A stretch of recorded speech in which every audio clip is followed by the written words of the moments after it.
Have you ever noticed how quiet a phone can sound when nobody picks it up? It's not the ring that hurts. It's the silence that follows. Somewhere in a quiet suburban neighborhood, a small phone has been ringing for 3 days. No one answers. The mail piles up, the porch light still flickers at night, and the curtains never move. Her name is Martha Lewis, 72 years old, retired librarian, lover of poetry, and someone everyone in the neighborhood described as quiet but kind. She had lived in that same cream-colored house for over 40 years. The paint had faded, the garden had thinned, but the air around it still smelled like old books and lilacs. Every morning, for as long as anyone could remember, Martha would water her plants, feed the stray cat that visited her porch, and call her sister in Florida. Until one morning, she didn't. And that's when it started. The small, unsettling quiet that nobody could quite explain. First, people thought she was just tired, or maybe visiting family. But when her neighbor, a young teacher named Amy, noticed the same curtain never moved, she began to worry. She tried calling, once, twice, 5 times, straight to voicemail. She knocked on the door, nothing.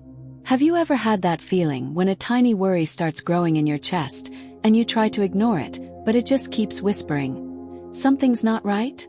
That's exactly what Amy felt. And that feeling changed everything. But before we go deeper, pause for a second. Imagine someone you care about. Parent, an aunt, an old friend. When was the last time you checked on them? Because sometimes the scariest stories aren't the ones in movies. They're the ones happening quietly right next door. If you've ever had someone like Martha in your life, someone who suddenly went quiet, this story is for you. Martha's house sat at the end of Maple Grove Lane, a small street with maple trees that blazed orange in autumn. She used to rake the leaves herself, slow but steady, always humming old songs from the 60s. The kids in the neighborhood called her Miss M. But lately she'd been slowing down. The stairs took longer. The nights felt longer too. Still, she was proud, fiercely independent. She didn't want to bother anyone.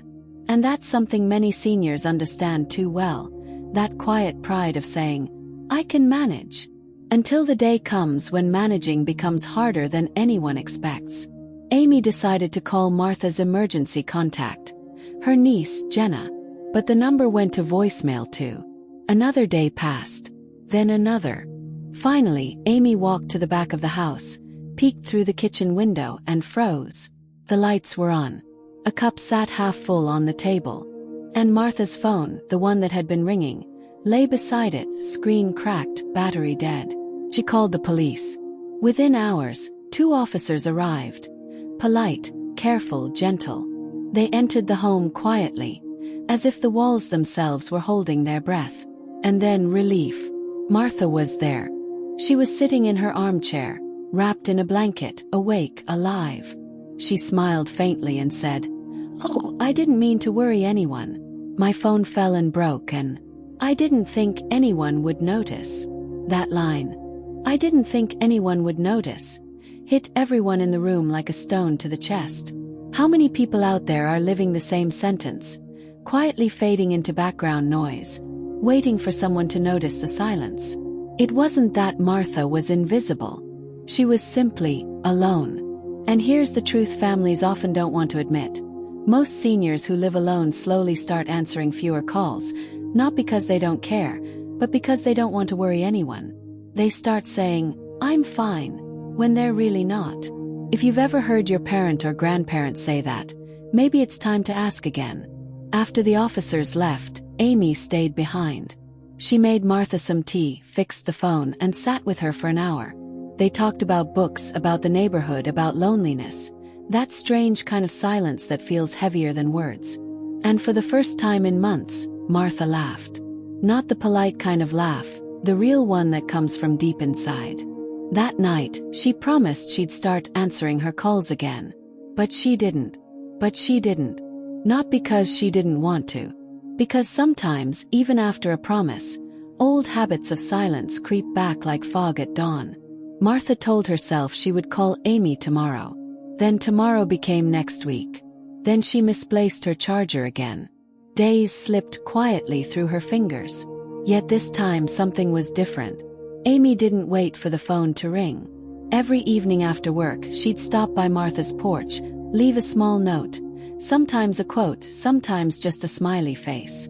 Nothing demanding, just a whisper saying, "You're not forgotten." First, Martha thought it was silly. But one morning, she pinned one of those notes to her fridge. "Good morning" counts as an answer too, it read in Amy's handwriting. That tiny scrap of paper changed her rhythm. She began to notice how silence wasn't an enemy. It was an invitation to choose connection again. So she started small. She charged the phone.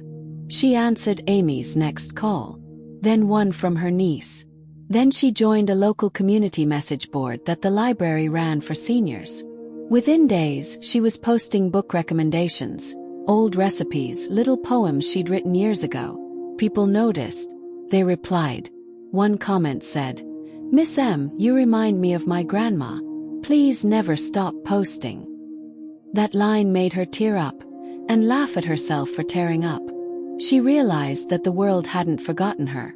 She had simply turned the volume down on it. Still, she wondered, how many others were like her? How many quiet houses, how many unanswered phones, hid stories just like hers? Good people who simply slipped into the background. That thought stayed with her. So she made a plan.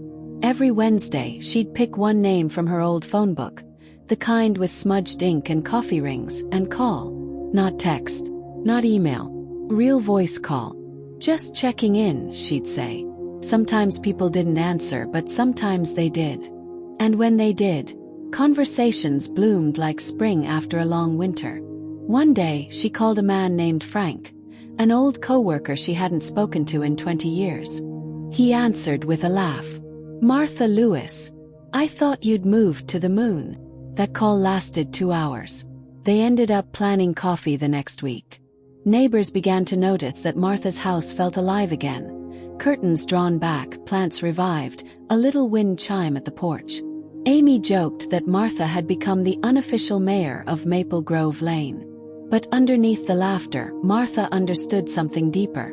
She hadn't just fixed her silence. She'd broken a chain that too many seniors live with. The belief that if no one calls, nothing matters. She now knew the truth. You don't wait to be remembered. You remind the world you're still here. That lesson spread quietly. Amy shared Martha's story on her neighborhood page. People started checking on their own Marthas. A ripple of small calls, small visits, small acts of care began to move through the suburb. And here's the beautiful part. Those calls weren't out of pity. They were out of recognition. Because everyone, no matter their age, has felt that fear of being forgotten. If you're watching this right now and there's someone you've been meaning to call, don't wait for Sunday, don't wait for a holiday. Do it tonight. You never know whose silence you might be breaking. Gently, kindly, at just the right moment. Martha often says now, half smiling, answering calls didn't just keep me connected. It kept me alive. And that's not drama, it's truth. Connection is as vital as medicine, as healing as sunlight. Before you scroll away, think about this. Somewhere right now, another phone is ringing into emptiness. Maybe it's time we all start listening a little closer. Not just for the sound of ringing, but for the quiet that follows. If this story reminded you of someone, take 10 seconds. Send a message, make that call, or simply knock on a door. That's how we keep hearts alive. And if you believe in stories that remind the world to care, don't forget to tap like, share this video and subscribe. Because every view keeps these voices heard. Every share becomes another lifeline. Martha's phone rings every morning now. Sometimes it's Amy, sometimes it's her niece, sometimes a stranger who became a friend through her online book club. And every time she answers, she says the same thing first. "Thank you for calling. You just made my day." Have you ever called someone again and again, only to hear the same silence on the other end? First, you tell yourself they're probably busy. Then you wait. But as the hours pass and the silence grows heavier, something inside you starts to whisper, what if something's wrong? For 72-year-old Martha, that silence had become her companion. Her phone sat on the little oak table by the window, its screen dim, the battery always half full, never ringing. For months, she had told herself it didn't matter. After all, she was used to quiet. Martha had spent 40 years working at the same public library downtown. Her days were filled with whispers of turning pages, the smell of old paper, and the comfort of routine. When she retired, people promised to stay in touch. They meant it when they said it. But life moved faster for everyone else. Her daughter, living 3 states away, was raising kids and chasing deadlines. Her old co-workers had new schedules, new circles. And so Martha's phone calls slowed, then stopped. The first few days felt like freedom. No alarms, no schedules, no constant questions about when she'd return a book order. But soon the quiet grew thick, like fog that seeps under every door. She'd wake up at 7 a.m. out of habit, make tea for 2, and realize there was no one to hand the second cup to.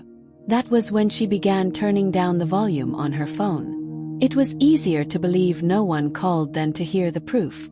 Weeks passed. Then one day the phone rang. Familiar number. She looked at it and didn't answer. Why? Because she wasn't sure what she would say anymore. How do you explain the small, invisible ache that comes from too many silent afternoons? She told herself, I'll call back later. But later became never. Have you ever done that? Ignored a call just because you didn't feel like pretending everything was fine? Let us know in the comments. Someone might relate more than you think. Outside, the world kept moving. Neighbors passed by her window, carrying groceries, laughing into phones. Martha watched them the way people watch movies. Part of her wanted to step inside the scene. Another part feared it was too late. But life, in its quiet way, was preparing a surprise for her. Because every silence hides a story waiting to be heard. And Martha's was about to reach someone she didn't expect. Across the hall lived Daniel, a 68-year-old retired mail carrier with a habit of noticing small things. The smell of morning coffee, the sound of mail slots, and lately, the absence of Martha's footsteps. He used to hear her shuffle down the hallway every morning to collect her newspaper. But for 3 days there had been nothing. First he brushed it off. Maybe she was visiting family. But by day 4, his gut told him otherwise. He stood outside her door, holding a folded newspaper. Martha, you in there? He called softly. No answer. He waited, then knocked again. Still silence. That's when he slipped the newspaper under her door with a little note. Just checking in, neighbor. Miss hearing your steps in the morning. Inside, Martha sat at the table, reading the same paragraph of her book for the 3rd time. When the paper slid under the door, she flinched. For a second she thought she imagined it. Then she saw the note. She smiled, small, hesitant, but it reached her eyes. Someone noticed. That night she picked up her phone.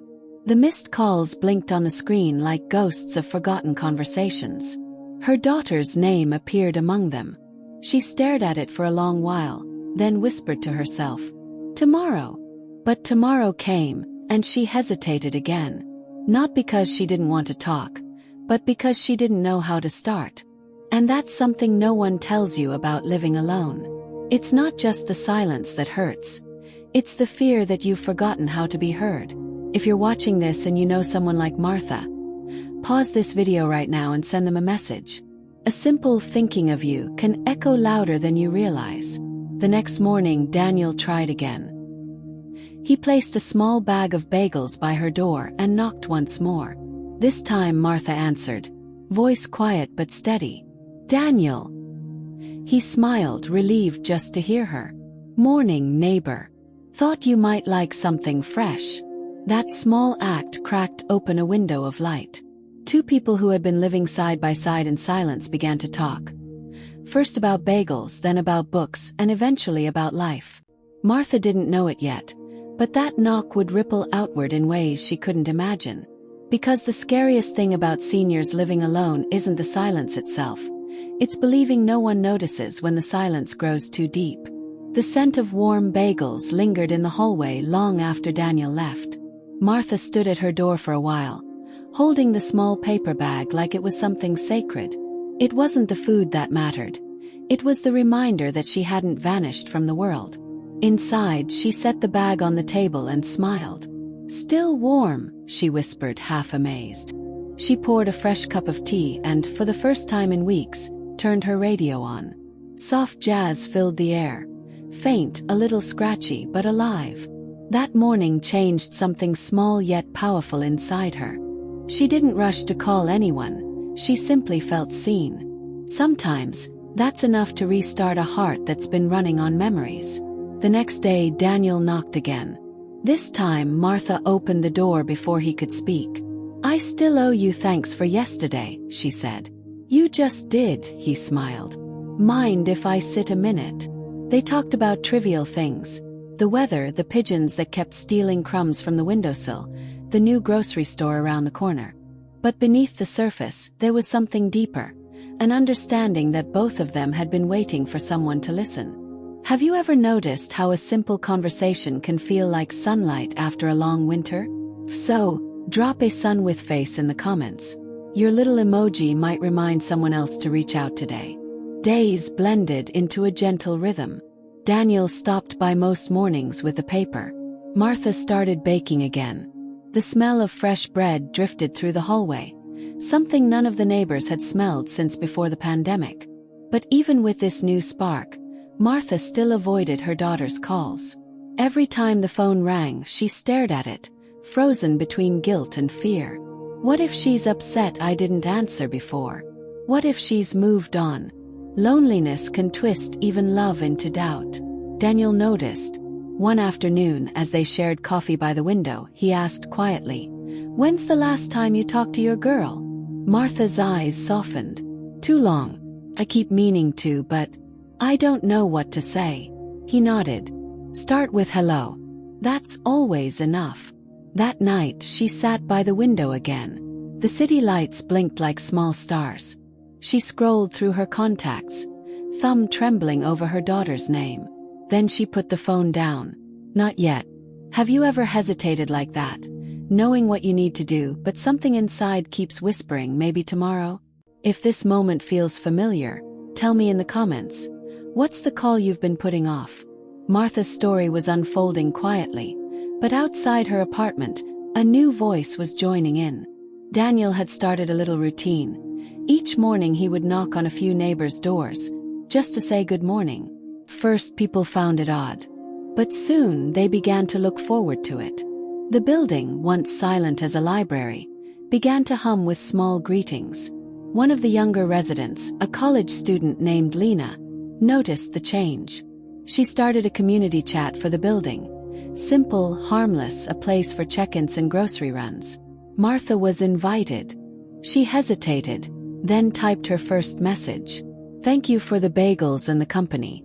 I'm Martha in 3B. It was a short post, but replies flooded in. "Nice to meet you, Martha. Your bread smells amazing. Let's have coffee sometime." Her phone buzzed again and again, not from telemarketers but from people who cared. The silence that had once filled her apartment was now broken by friendly notifications. Do you see how connection multiplies? One knock leads to another, one hello turns into 10.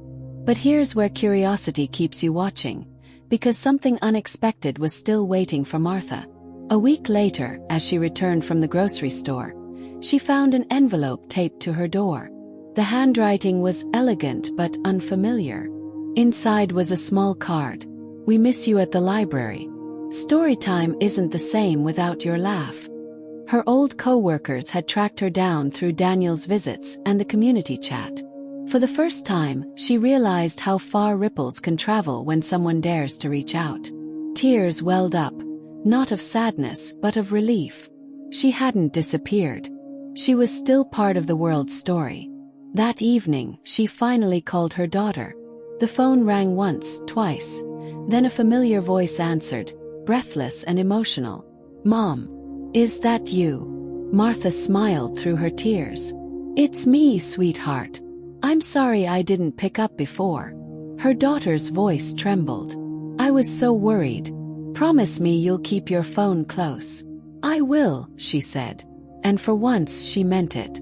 If you're watching this right now and someone's face popped into your mind, a parent, a grandparent, a neighbor, Don't wait. Call them after this video.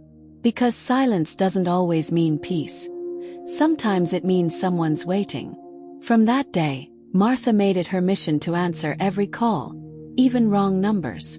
She turned each conversation into a small reminder that she was still here, still listening, still needed. And soon, she wasn't the only one. Daniel helped set up a good morning call list for seniors in the neighborhood. Volunteers would call one another each day just to say hello. It spread faster than anyone expected. Within a month, more than 30 people were part of it. Martha became their favorite voice on the line. Her laugh, soft, reassuring, opened every call. And when someone didn't answer, they knew to knock, to check, to show up. Because connection isn't just digital, it's physical, human, real. If you've stayed with this story until now, you're part of something too. Hit the like button if you believe small gestures can save lives. Share this video with someone who might need that reminder today. And subscribe so you never miss the next story that might change how you see the quiet people around you. Spring arrived quietly, the way healing often does, without grand announcements, just the slow return of light through the curtains. Martha's apartment looked different now. Not because she redecorated, but because life had found its way back in. A plant Daniel had given her sat on the windowsill, stretching toward the sun. A new calendar hung on the wall, dotted with scribbled notes. Book club at 10 a.m. Call Lena. Lunch with library friends. Every mark on that calendar meant one thing. She wasn't waiting for the world anymore. She was part of it again. Each morning her phone buzzed. Sometimes it was Daniel reminding her of breakfast downstairs. Sometimes it was her daughter sending photos of the grandkids. Sometimes it was a number she didn't recognize. Another neighbor checking in. And every time Martha smiled before answering. She knew the power of a simple hello. One evening, she looked out over the city and thought about all the voices she had once ignored, the calls she had feared, the conversations she had postponed. She whispered to herself, "Never again." Because silence, she realized, is never safer than connection. If you're watching this right now, think about the people whose numbers you scroll past. The ones you mean to call. The ones you assume are fine. Don't wait for someday. Do it tonight. A single call can open a window in someone's dark room. Martha's story isn't just hers. It belongs to every senior who still looks at a silent phone and wonders if anyone remembers. It belongs to every son or daughter who thinks they'll call tomorrow. And it belongs to everyone who believes that compassion still changes things. Weeks later, the community phone chain Daniel started grew into something bigger. A volunteer network that reached across the city. Seniors began calling one another not out of obligation, but friendship. Birthday wishes, jokes, recipes, and laughter filled the airwaves. Reporters called it the neighborhood that learned to listen. Martha just called it home. On a bright Saturday morning, she hosted a small brunch in the building's lobby. Coffee, bagels, and a sign that read, "If you ever stop answering calls, we'll come knocking." People laughed when they read it, but everyone knew she meant it. Behind every chuckle was a promise. No one here will fade quietly. She looked around the room. Daniel pouring coffee, Lena helping an older gentleman with his phone, her daughter waving on a video call. It wasn't a perfect life. There were still lonely hours, still aches and quiet nights. But now there was connection woven through them, like light through thin curtains. And that, in the end, is what keeps us human. So, if this story touched you, take a moment, right now, to reach out to someone you haven't heard from lately. Text them, call them, knock on their door. Because when a senior stops answering, it might not mean they're gone. It might just mean they're waiting for someone to remind them they still matter. Before you scroll away, remember this. Every view, every share, every comment on stories like this helps more people feel seen. Tap like if Martha's courage moved you. Share this video so someone else remembers to call their mom, dad, or neighbor tonight. And subscribe for more real stories that prove it's never too late to reconnect. Because the scariest silence is the one we let continue. And the loudest love begins with a single word. Hello.